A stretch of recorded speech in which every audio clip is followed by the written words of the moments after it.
Hello followers of Premier Global NASM. My name's Matt Gleed and I've been a personal trainer for over 20 years. This is the second of 3 vlogs and we are going to be looking at the career of a fitness professional. I'll be giving you some honest insight as to how your work might be and what to expect during your career as well. So grab a drink, sit back and let's start with some insights as to how real fitness life might be for you. First, the insight we're going to look at is to the actual work of a personal trainer, and then we're going to look at the life balance and grabbing opportunities as well. So let's first of all think about the hours and how unsociable they can be, and I'm not going to sugarcoat this at all. This is potentially 6 a.m, 7 a.m. starts all the way through to 9 to 10 p.m. finishes. The work hours can be tough, so be mindful about what it is you're coming into. However, you are going to literally enjoy every single hour of working and helping somebody achieve their goals. It's great. Your goal is almost to help other people achieve theirs, and that means by them achieving their goals, you're achieving your goal. So it's very rewarding as well. Let's look at the scalability of this work as well. Now, from hourly pay, you could be charging anything. So I'm going to tell you that in the area where I first started, which was in and around the Swindon area, we were quite often charging around about 25 to 30 pounds an hour. Well, that sounds like a great hourly rate. However, you might not always see all of the costs which get associated to this. So therefore, you might have to think about your uniform, you might think about your insurances, you've got to think about your public and personal liabilities for those things. You've got to think about making sure that your education is as high as it can be as well, because ultimately, the last thing you want to do is somebody says to you, oh, do you know what, I've met another personal trainer and he's a specialist in this and this. And ultimately you could have gone and done that course, but because you didn't think a little bit more outside the box in terms of expanding your knowledge, you've potentially lost a client as well. So think about your hourly pay can be a really good way of doing it. Now, one of the ways that you could increase your income, instead of working on just an hourly rate, you could think about selling programs. So think about working potentially with a netball club, a rugby club, a football club, a tennis club, and you could potentially go out and get a group of people together and train them all collectively, which means that instead of them paying £30, they might all pay £3, but obviously if you can have more people, you can earn more money as well. In addition to this, it might just be selling online programs. There are a huge number of people that have been doing fitness for a long time, and they actually just want a program to follow.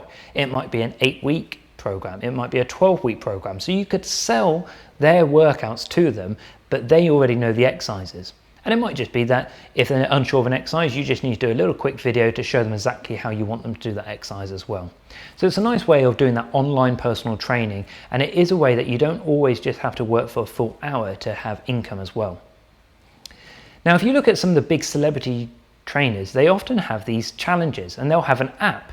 Now, one of the benefits of working with technology in this way is that ultimately you're giving out one message, which is sign up to my 30-day challenge, my 60-day challenge, or my 90-day challenge. And in that period of time, I will send you workouts and WODs, so that workout of the day or challenges that you need to perform. And it means that you basically sign people up, and on the day to signing up, each day they get pushed a notification to open up their workout. And it might be an ab challenge today. Today is about meditation. We're just going to get you to relax. Today is going to be about maybe doing a gym workout, and I want you to finish your gym workout with as many burpees as you can successfully do to a good technique in 1 minute. So setting out challenges just holds people accountable. Within that app, you might ask them to submit videos or to give feedback and to type in exactly what it is that they did, so that way then they can have a record of achievement as well. You could also think about maybe taking people on retreats, so almost like organising a holiday where you're going to take 10-20 people and you're going to take them over. Now, I've done this with some tennis players before, and we took them on a tennis holiday where I had a tennis coach who was doing a majority of the coaching. I would do the fitness work, so we would both almost have a bit of downtime, but we would move people from maybe the tennis court where we were doing some fitness onto the tennis court where they were doing their drills, and moving in between them so they could actually benefit from having this holistic approach of improving your fitness to play better tennis, but you'll play better tennis because you're going to have a better level of fitness as well. So lots of ways that you could potentially earn some extra money. Not only you could further your education and go into things like nutrition as well. maybe sports massage. So there's lots of additional information that you can go and study to give you a bigger range of information as well. Now, a lot of this could be done on demand, where people just want that access and they're going to pay you for online information. But maybe you could collectively get people to sign up to a membership where you push them different information. And we're not just talking a newsletter here. We're talking about this week, we're going to focus on these movements, and we take them through a collective membership where you have everybody working through a periodized program, but working on the same type of movements each week, which makes your job a little bit easier to program. And it means that ultimately the work that you're doing can then just be personalized by the amount of repetitions or sets, but everybody's going through the same type of workouts as well, which also means that if, say, for example, you're doing a challenge on what the deadlift might be, how much they can deadlift, they all get to record and they all feel part of a community as well. So lots of different ways that you can effectively run your business, but it's just some insights as to how you could potentially not just work on an hourly rate, but put that into on-demand workouts or online workouts, but also part of membership and subscription setups as well. Now, one of the other ways that you could start to work within the fitness industry is to build a team of other professionals around you. So like I mentioned a minute ago about sports massage or physiotherapy, or work with trainers with a niche. Maybe you're really into your weights, but you associate with yourself that a lot of people who are into their running would benefit from having a running club. But if you're the guy who doesn't want to go out running because you don't want to burn off those calories that you're trying so hard to build into muscle mass, then let's think about maybe giving you a collective group of somebody who's really into their running takes the runners, somebody who has maybe got some children and has gone through the process of that postnatal workout, maybe send clients towards them. So you can start to work with people who have got niches and you work as a collective together. Now, one of the other questions that I often get is about traveling to see clients as well. So how do you price seeing somebody? Now, if I was working in Swindon where I first started, I would occasionally get asked to go out and train people in different villages around the Cotswolds. Well, with people like that, what I would set up is a price range of, at the time it was 35 pence, but now I would move to 45 pence per mile that I travel. So if I'm traveling that 10 miles to go out to a little village to train somebody, I'm going to charge them 45 pence for each mile there and also back. And I can say to them honestly, look, this is my rate per hour. I'm not charging you more because you might live in a more affluent area in a nice, beautiful village in the Cotswolds, but I'm charging you more because it takes my time, and I also then have to think about petrol and the time that it takes that I can't fit in back-to-back clients that I might be able to do in a busier gym in the middle of Swindon as well. You also have to think about what it might be if you were traveling further afield as well. So throughout my career, I did actually start to get asked to go into London to do more training. And at that point, I started to charge much higher prices. Now, it wasn't just because, again, I could charge more in London because the income was a higher level, but it was actually because I would have potentially an hour to get there, an hour of work and an hour back. So 3 hours of my time, I needed to make sure it was cost effective for me to do that travel. So all the way into London, potentially working for 3 hours, I would actually put my rates up to over £100, and indeed I would headline with that as £120. However, if you've got a friend who would also be interested, and I was in London for half a day doing 2 or 3 clients, I would actually then lower that 120 down to £90 because I would share the cost of travel across all the clients. And they respected my honesty, and at the same time I could then start to work within a referral system to get more clients, so it was more profitable for me as well.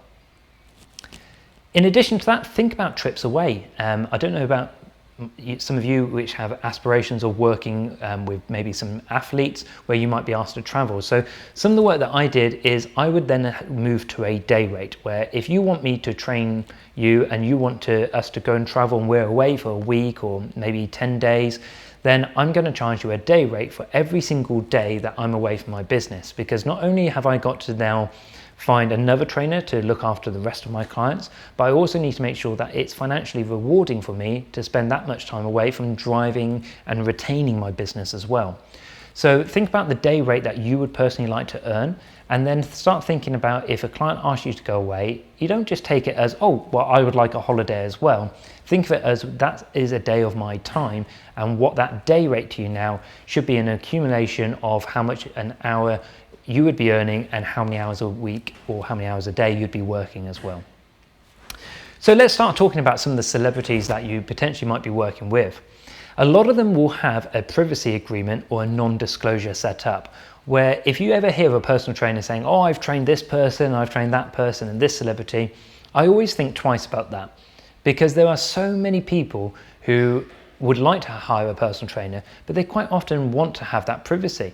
Nobody wants to, put out in public that their personal trainer is going to be selling stories about them as well. So I often have got privacy agreements and non-disclosure set up with clients where I can talk about the type of client that I'm working with, saying I'm working with a footballer, I'm working with somebody who does acting, or I'm working with a singer.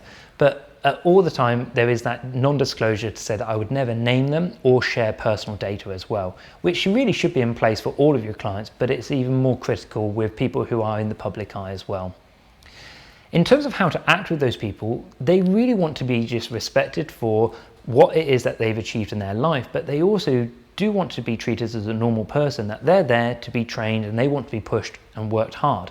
So try not to get too, Starlight Express with them, where they are just, they look at you and you look at them and you don't really know what to say. You've got to treat them just as a normal person, where even though they are a star, you don't start to ramble on too much. It's got to be about the process. They are coming to you in order to achieve results. So treat them as any other normal client, and then you might be lucky enough to have a coffee with them at some time and get a bit more of an insight, but make sure that you are there for the work and they're there for the work as well.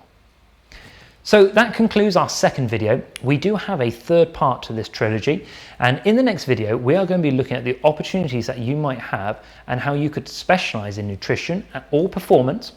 And I'll talk openly about some of the work that I've done with some of the leading football teams in the English Premier League, which are Man City and Liverpool Football Club, and we'll look at how I got into teaching as a master trainer for several companies as well.